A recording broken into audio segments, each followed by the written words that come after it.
Good morning, YouTube. 2023 has been a very sad year when it comes to cars being discontinued. We are going to list today the cars that we have lost in 2023. Jake, you can cue some sad music here, a little violin playing or something. I don't know. I'm still sad about 1987 and the Grand National going away.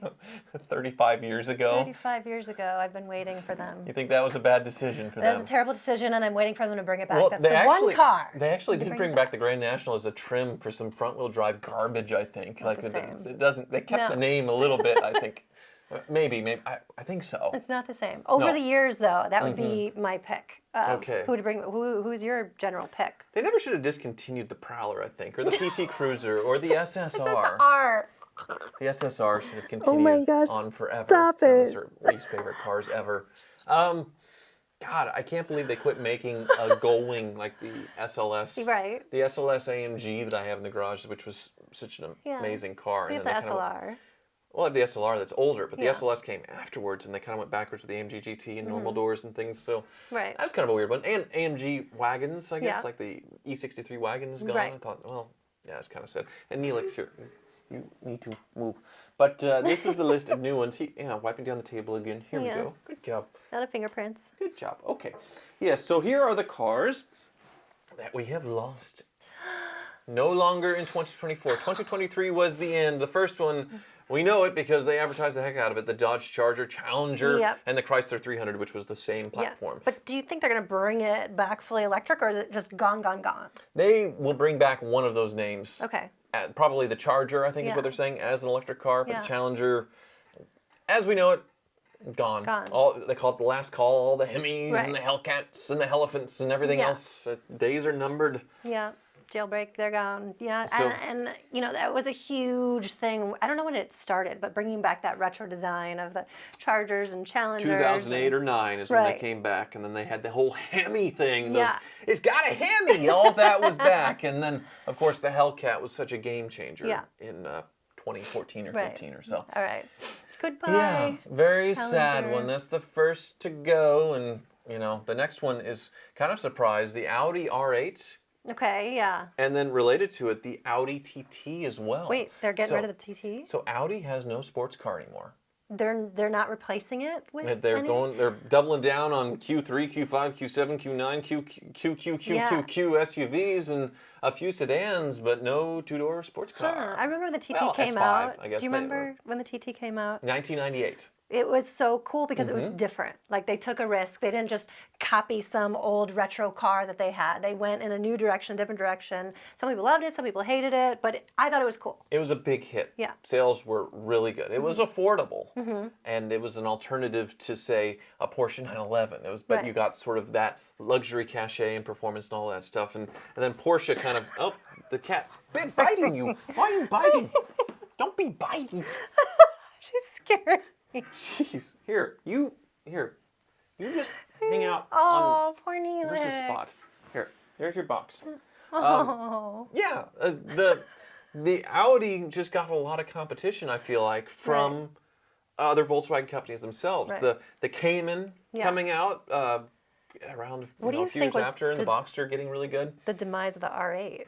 I don't know. I think the Huracan is a much more desirable car built on the same platform. I know they're just continuing the Huracan, so maybe they didn't have a replacement for the platform, or maybe they'll come out with another R8. Well, and so it reminds me of, because I worked for MTV for a long time, hosted Spring Break and different shows, and everyone's like, oh, why aren't there music videos? Well, because people aren't watching music videos on MTV anymore, and so there's a reason these cars are getting discontinued. Maybe you love them, but people just aren't buying them, and that's why they're not on the list. People just aren't buying cars. Right. They're not buying two-door cars. They're not buying four-door cars. They're just not buying them. Right. No, they want crossover SUVs, and they want them to go fast, so they're focusing on that. And then companies that are building cars, they're just wanting to switch to electric to click that box, even though there's very low demand on that, way lower than we thought. So next on the list, the Fiat 500X. And related to it, because Stellantis is one company, that's also the same car as the Jeep Renegade. 500X and Renegade were the same platform. They're getting rid of the Jeep Renegade? Renegade and Cherokee. Which is weird. You never see car companies cutting SUVs. What? But Stellantis is cutting 2 Jeep SUVs. I thought that was their flagship was the Cherokee. Like that was like what they're The Grand based Cherokee off is of. Okay. continuing. So the smaller Cherokee, which was around until 2001, they had the Cherokee from way back in the 80s to 2001. Those are the ones that everybody loves. The XJs, you know, really cool, boxy off-roaders. And then they decided to bring the nameplate back with this really ugly, swoopy grille. Do you know what I'm talking about with the new Cherokees? They were hideous. Yeah. And they were crossovers. They didn't really have much ruggedness to them. The Renegade, I felt like they did a much better job making it look like an old Cherokee. At least it looked the part, being boxy, rugged Jeep. But still, well, now they want to push the Wagoneer out. I feel like they had to make room for it. That's the, so I wonder if they're dropping these cheaper ones because there's no money in it. And they want to sell more upscale. So having these cheap $20-something thousand cars while they're trying to sell $100,000 Wagoneers, if that's a thought in their head like, this isn't really working for us, but I know the Wagoneer's struggling as well. But also, they're just getting beat in sales. The quality ratings of these cars, terrible. People buy a Honda CR-V. They buy a Toyota RAV4 in this segment. It is so hard to beat those two cars. It's not gonna and happen. those options. They're quality-wise, just the fit and finish and the feel of the cars feel much more upscale than a Jeep Renegade, and the resale value is so much higher. They're smoked. The Fiat 500X was just a joke, though. Like nobody bought it. But in 2020, I looked it up because I remember reading an article. In 2020, Fiat sold 4,000 cars in the U.S. as a Fiat brand. In 2023, 400, a little over 400 cars. Not just of the X, you're saying Fiat in general. Fiat total. Total 400 cars in 2023. Total. Yep. They need some help. And most of them were probably X's because I don't think they're selling the 500 in the U.S. anymore. They're not selling the 124, the Miata conversion. They quit selling those, I think, in 2020. That brand's smoked. It's gone. And all the dealers that had to invest all that money to open up their own dedicated Fiat stores are now just kicking themselves. Oh, yeah. Well, they got screwed by Stellantis. So next on the list is something luxurious, not a big surprise. The Alpina B7, which is this really cool styled 7 Series where they do unique body kit and wheels. I love Alpina stuff. I have the Z8, which wasn't an Alpina because back then it was an automatic transmission with the Alpinas. Put the wheels on it, didn't you? I put the wheels on, exactly. So I love the look of them. People just aren't buying them. The depreciation on them is just insane. The Alpina's depreciation? Yes. Because that's what I feel like people want, is they want that special niche of the Alpina, and it's going down. Well, they still make the XB7, the SUV, big one. Good looking, but that's people want the SUVs. So they're just discontinued. The 7 Series will live on, but the Alpina XB7 will not. Right. What do we got next? The Chevy Bolt. Gosh, how could that be discontinued? That's like the new electric car that they should be putting money into. It feels brand new, but they came out with it in 2016. Wow. And nobody wanted it because it looks like a Geo Metro. It looks really cheap and chintzy. And with the Geo Metro, that was fine. It got 50 miles to the gallon, and it was like $7,000-8,000, and they had a following, and it was a thing. These were not. They were way more expensive. They lowered the price by 2023. Since the rebate went away, I think it was $27,000 the base price for these. Which is a lot. Prius, we mentioned the car of the year. That's their base price for a Prius. So you can't compete with that. But this is an electric car. So then you're getting into, well, I can spend a little bit more and get a Tesla Model 3. That's what everybody did. So they just killed it. Yeah. So what else? It's also really ugly. Did you remember what the Bolt looked like? Sure, it looks like some kind of It's egg drop. Yeah, it's not, I mean, it's futuristic looking, but not something you just fall in love with. No, it reminds me of the Mach-E, but just like a condensed version of the Mach-E. It's smaller than the Mach-E. Yeah. And the Mach-E is more expensive. Yeah. Yeah, I can't imagine the Mach-E doing that well either, but it's still continuing on. So next on the list is kind of a sad one, Kia Stinger. Why is that sad? Did you have an affinity for them? It was a cool, weird styled, it was a unique and sports car. It's a sports sedan. So Kia came out and said, we're going to build an enthusiast car, and everybody gets excited about it. Everybody's saying, oh, it's so cool, Kia did this. Doug DeMuro even bought one for a year and then sold, but nobody bought it. I like the name Stinger because it reminds me of the muscle car era, using that word, you know, but I can't say that I'm upset about it. In their top trim, they had over 400 horsepower. Yeah. It was just a really nice car. It was a really neat thing that they tried to do, and it just flopped. Just didn't work. Yeah.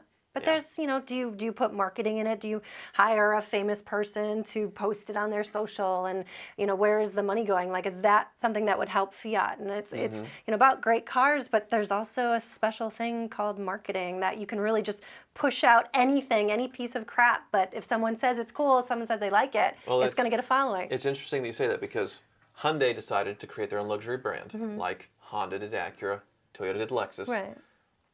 Another Korean company. They made Genesis. Right. And Genesis has their luxury cars. They have something more sporty and all that stuff. They're not Hyundais. Right. They're Genesis. Right. They're fancy, and they're making the dealers open up special Genesis stores. Kia, they have their flagship K900. They probably don't make that anymore. It's been gone a few years, but their Telluride's an expensive SUV, that kind of stuff. They are Kias. Right. Everything is Kias. They're not changing any kind of branding. So that could have been an issue for sure. Right. All right. So, what's next? How many? Next is Mercedes. Oh, which one? It is a sedan and car bloodbath at Mercedes. Okay. So gone is the CLS, the E-Class Coupe, and Convertible. Okay. Are you agreeing with that? Do you think they should get rid of them? They have a lot of cars in their lineup. Right. The they have CLS, way too many. in the very first generation of the CLS was very cool. Yeah. Do you know what I'm talking about? No. Where it was the first of the sedan coupes, or four-door coupes is what they called it, where they made that really swoopy back end. They called them coupes even though they were four doors. It was a really neat styling exercise for Mercedes that turned into a hit, and now all the other brands, especially in SUVs where they look kind of stupid, as sort of that swoopy coupe style. Like a stealth look, yeah. It was a neat deviation of the normal CE S-Class. Right. Didn't give you very much room in the rear because of the shape of it. They did the AMG versions. It was a cool car. Right. It makes sense that it's going away because people aren't buying cars anymore. Right. Why would you have a CLA, CES, and then this weird CLS in the middle of it? When they're doing that just with the SUVs now. They have the coupe SUVs and then they have the regular SUVs. So the CLS sort of lives on in the SUV world. But I still think the first generation just has a soft spot with me. Mercedes is tough because there's so many different lineups and different models, and there's just a lot to keep track of. Like, you need to go to school to study just the Mercedes lineup. Well, yeah, like the convertibles. Right. So they had a C-Class, an E-Class, the SL, the AMGs, convertibles. Yeah. They had a lot of convertibles at once for a company that, convertibles aren't a very big seller. So very confusing in that sense. And then same with coupes, E-Class, C-Class, S-Class. Why did they do that? Yeah. Why is that a thing? Because they could. Why do you have to make it so complicated? Because they could. All right, what's next on the list? This one's kind of a surprise. Maybe not. The Nissan Maxima. That's a surprising one that they took away, because I feel like that was a staple. Like, I feel like everyone has a friend that has a Nissan Maxima. Right. It was a cool car, but it was an attainable car for us growing up. Right. A 90s Maxima was a cool thing. And then you go into the 2000s, they had cool styling. They had that weird coin slot, as they called it, sunroof, that instead of going across the car, it went vertically. Right. And then, it kind of became a meme of, because Nissan became sort of the go-to for bad credit buyers. Like, now you avoid people in Nissans because they're crazy people, and there's plenty of memes and posts and all that stuff. The big Ultima energy. They call it big Ultima energy, but Maximas apply. But now, the Ultima is going to continue for now. Yeah. But they had the Ultima and the Maxima at the same time, and most people could tell the difference. Right, yeah. They were like, I really didn't pay attention if it was an Ultima or a Maxima, but they had two very similar sized cars, very similar engine options. So is the Maxima a little more luxurious, would you say, than the Ultima? I think it's a little bit smaller. Jake, a little smaller, sportier, right, on the Maximas versus Ultimas? Bigger and higher end. Maxima's bigger and higher end. See, shows what I know. Maxima was a mid-size, and the Ultima is a compact. Okay, Yeah, I mixed them like up then. My friends that had a little more money had the Nissan Maxima. There you go. I was never an enthusiast of those. Like, Japanese is kind of a blind spot for me a little bit when it comes to that. But of course, that's an iconic car. Right. Like, one of the first big YouTube videos is that guy drag racing his Maxima with that stick shift, just slamming it and beating something that should have way more horsepower. Like, this has been a staple of cheap car, enthusiast car for a long time. That you can drive forever into the ground. Yeah.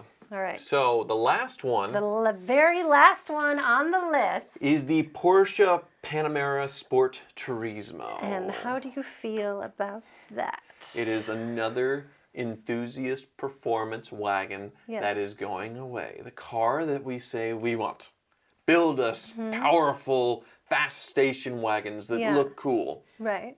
Mercedes did it with the E63S wagon. Porsche did it Right. with this. Nobody bought it. I guess nobody. Why do you think that? What do you think was their fault? Like, what happened? It's just very expensive. Right. Yeah, people will not put the money where their mouth is with this kind of stuff, and, Right. and they are very expensive This cars. isn't what Ed was driving in Monterey, was it? No, Ed was driving a Cayenne, the SUV. Yeah, This okay. is a low-slung, sporty Got it. station wagon. Got yeah, it. so it's the station wagon is dead. So if you could buy one of these, you're saying like that's your car on this list that, That you would be a want. really cool one to buy. But yeah, we've had so many of these. We're bringing a wagon back, the Buick Regal Tour X. Right. Gone. Mercedes E-Class redoing the wagon. Right. For the Gone. Ferrari that you had. Ferrari quit making that a few years ago, like 2020 or so, the Right. GT4 Lusso. Yeah, it just sold his. So yeah, the last survivor, I guess, the people could buy, but they won't. The Audi R6, like a 600 horsepower station wagon. Yeah. I won't buy it. It'll go away in a few years, and then the station wagon will be good and dead and gone. Don't say it. Don't say that. So sad. It'll still be around, and people are still going to restore them, and you're still going to see them on the road. And I suppose I will Maybe. buy hoopty versions of all of these when they yeah, get cheap. and maybe in 10 years they'll bring them back, and they'll be the retro cool thing like we've done with the Chargers and Challengers and things of that nature. And maybe they'll bring the Grand National back as an EV. Please. Well, I just like threw up a little bit. Thank you so much for watching.